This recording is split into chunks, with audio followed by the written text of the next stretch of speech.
अरे कमला, तू यहाँ? मेम साहब नमस्ते। नमस्ते नमस्ते। पर पहले ये बता कि ये सब चल क्या रहा है? मेम साहब मेरा ना बहुत पहले से सपना था कि मैं अपना बिजनेस करूं, तो इसीलिए मैंने ये काम शुरू किया है। वाह बेटा, बिजनेस! तुम जैसे लोगों के पास इतना दिमाग है कि तुम लोग बिजनेस कर पाओ। मेम साहब मतलब ये कि तुम जैसे लोगों का ना काम होता है घर में झाड़ू पोछा करना, साफ सफाई करना। ये बिजनेस वगैरह करना ना तुम्हारे बस की बात नहीं है। मेम साहब कोई भी इंसान चाहे ना तो वो कुछ भी हासिल कर सकता है। अच्छा, मतलब तेरी मेरे सामने इतनी जुबान चल रही है कि तू मुझे बताएगी कि तुम जैसे लोग क्या कर सकते हो क्या नहीं कर सकते। अच्छा ये बता, इसकी वजह से तूने मेरे यहाँ का काम छोड़ा था? हाँ मेम साहब, वो मेरी बेटी को आगे की पढ़ाई करनी थी, तो उसके लिए बहुत सारे पैसे चाहिए थे, इसीलिए मैंने वो काम छोड़ के ना ये वाला नया काम किया है। चुप कर, मेरे सामने ना ज्यादा नाटक करने की जरूरत नहीं है। सुन, कल से ना तू काम करने आ जाइयो, बहुत काम बचा हुआ है। और हाँ, अपनी बेटी को भी ले आइयो काम पे। वो क्या है ना, मुझे 2 काम वालियों की जरूरत है। मेम साहब माफ़ कीजिएगा पर हम लोग नहीं आ पाएंगे। अच्छा बेटा, ये जो तू अक्कड़ दिखा रही है ना मुझे, ये ना मैं 2 मिनट में निकाल सकती हूँ तेरी, समझी तू? नहीं नहीं मेम साहब, ऐसी कोई बात नहीं है। तो कैसी बात है फिर? तू ये सब छोड़ो, मुझे पहले ये बता, तू काम करने आएगी या नहीं? मेम साहब मैंने बोला ना कि मैं नहीं आ पाऊंगी। ठीक है, तेरी ज्यादा ही जुबान चलने लग गई ना, तेरे ज्यादा ही नाटक बढ़ गए हैं। तो एक बात कान खोल के सुन ले मेरी, जब ये तेरा बिजनेस बंद होएगा ना और रोते रोते तू मेरे पास आएगी, तब ना एक काम नहीं दूंगी मैं तुझे, याद रखियो तू।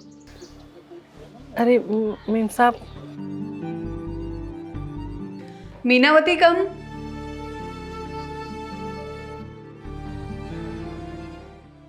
Yes ma'am. इनसे मिलो। ये शहर की सबसे बड़ी बिजनेस वुमेन है और पता है किस चीज़ का बिजनेस करती है? ये चाय का। और आज के बाद ये हमारे साथ काम करना चाहती हैं। अब से ये हमारी पार्टनर है। जाओ इनको हमारी सारी फैक्ट्री दिखा दो। तुम यहाँ? तुम पागल हो गई हो? ये किस तरीके से बात कर रही हो तुम? तुम्हें पता है ना अब से हमारी पार्टनर है वो, और इस तरीके से बात करोगी उनसे? थोड़ा तमीज़ में रहो और सॉरी बोलो उनको।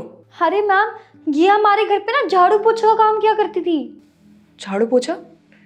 जी, ये बिल्कुल सही कह रही हैं। अपना ये बिजनेस शुरू करने से पहले मैं इनके घर पे काम किया करती थी।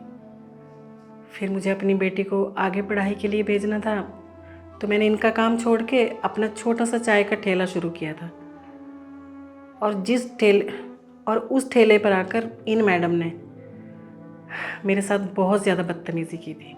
मुझे बहुत उल्टा सीधा सुनाया, बहुत नीचा दिखाया और मुझे धमकी दी कि मैं अपना ये ठेला बंद कर दूं और इनके घर पे फिर से काम पे आ जाऊं।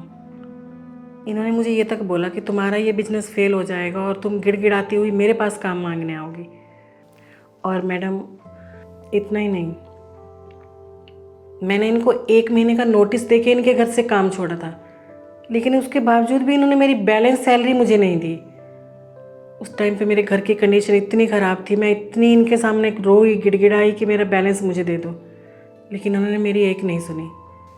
और अगर ये इसी ऑफिस में काम करती हैं और मैं आपके साथ ये डील करती हूँ, तो हमारा आमना सामना रोज़ होगा, क्योंकि मुझे तो काम से आना पड़ेगा ना, और शायद ये मुझे बार बार नीचा दिखाएंगी। तो सॉरी, बट मैं ये डील नहीं कर सकती आपके साथ। मीनावती, क्या ये सच बोल रही हैं? यस मैम, ये सच बोल रही हैं। अच्छा मुझे एक बात बताओ, जो तुम्हारे घर में काम करते हैं क्या उनको आगे बढ़ने का अधिकार नहीं है? अपनी लाइफ में कुछ करने का अधिकार नहीं है? बोलो। है मैम। अधिकार है ना? तो जब इन्होंने अपना बिजनेस स्टार्ट किया तब तुमने इनको क्या बोला कि ये कभी बिजनेस नहीं कर पाएंगी, इनका बिजनेस आगे बढ़ेगा ही नहीं, और ये वापस तुम्हारे पास काम मांगने वापस आएंगी। लेकिन आज देखो ये अपनी मेहनत से कहाँ हैं और तुम इनसे काम मांगने वाली हो। शर्म आनी चाहिए तुम्हें ऐसी हरकत करते हुए। इसी को कहते हैं मेहनत, जो दिल से की जाती है और ईमानदारी से की जाती है, तभी आपको सक्सेस मिलती है। और तुमको अपनी सोच ठीक करनी होगी। इस बदतमीजी के साथ तुम कुछ भी हासिल नहीं कर सकती। और तुमको क्या लगता है कि तुम दूसरे इंसानों की इंसल्ट करती हो तो क्या उसमें सामने वाले की इंसल्ट होती है? बिल्कुल भी नहीं, इसमें इंसल्ट होती है तुम्हारी। इससे ये पता चलता है कि तुम कितनी बदतमीज़ हो। जब तुम इनसे मिली तुमने इनकी इंसल्ट की होगी, इनको नीचा दिखाया होगा, है ना?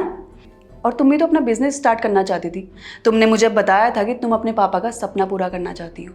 और अगर मैं तुम्हें अभी बोल दूं कि तुम अपना सपना कभी पूरा नहीं कर सकती, या तुम अपना बिजनेस कभी स्टार्ट नहीं कर सकती, या अपनी लाइफ में तुम कभी कुछ नहीं कर सकती, तुम्हें कैसा लगेगा? बुरा लगेगा ना? हाँ मैम, बुरा लगेगा। अभी तुम ये सोच रही होगी कि मैम ऐसा क्यों बोल रही हैं, अगर मैं मेहनत करूंगी तो अपनी लाइफ में कुछ भी कर सकती हूँ, कुछ भी स्टार्ट कर सकती हूँ, यही सोच रही होगी ना? तो इन्होंने भी तो ऐसा ही किया था, लेकिन तुमने इनको इनकी मेहनत के पैसे नहीं दिए। सिर्फ 2-4 हज़ार रुपये बचाने के लिए तुमने इनके साथ इतना बुरा किया। शर्म नहीं आई तुम्हें ये सब हरकत करते हुए? और आज इनके पास वो सब कुछ है जो तुम्हारे पास है, हाँ, लेकिन एक चीज़ नहीं है तुम्हारे पास, वो है संस्कार। तुम्हारे माँ बाप ने तुम्हें कभी अच्छे संस्कार नहीं दिए होंगे, तभी तो तुम ये सब हरकत करती हो। अगर तुम्हारे पेरेंट्स ने तुम्हें अच्छे संस्कार दिए होते तो तुम लोगों की इज्जत करना जानती, लोगों से कैसे बात की जाती है ये सब पता होता तुम्हें। और इसी चीज़ को देखते हुए जो तुम्हारी इस मंथ की सैलरी थी, वो सैलरी तुम्हें नहीं मिलेगी, और साथ ही तुम्हें हमारी इस कंपनी से रेस्ट्रिकेट किया जाता है।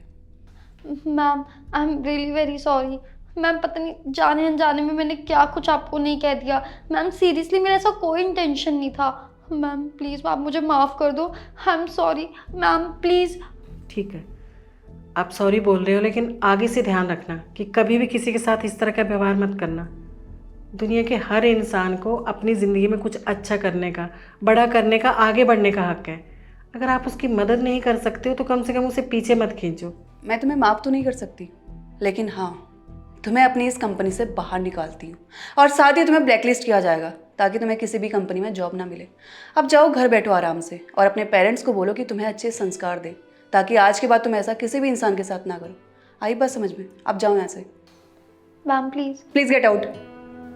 मैम सॉरी मैम, इसकी तरफ से मैं आपसे माफ़ी मांगती हूँ, और आज आप जो कुछ भी हैं सिर्फ अपनी मेहनत की वजह से। हमें बहुत अच्छा लगेगा अगर आप हमारे साथ काम करेंगी तो। मुझे भी बहुत खुशी होगी आपके साथ जुड़ के। हेलो दोस्तों, कैसे हैं आप लोग? अभी जो आपने वीडियो देखी है बहुत ही इंपॉर्टेंट टॉपिक पर है, तो जल्दी से इसको सभी फ्रेंड के साथ, फैमिली का शेयर कीजिए, और कभी भी किसी के साथ भी मिसबिहेव मत कीजिए। हमेशा सबकी रिस्पेक्ट कीजिए, वीडियो को जल्दी से शेयर कीजिए, और हमारे यूट्यूब चैनल को सब्सक्राइब कीजिए, हमारे फेसबुक फॉलो कीजिए। हमेशा ऐसे मुस्कुराते रहिए, खुश रहिए। Thank you.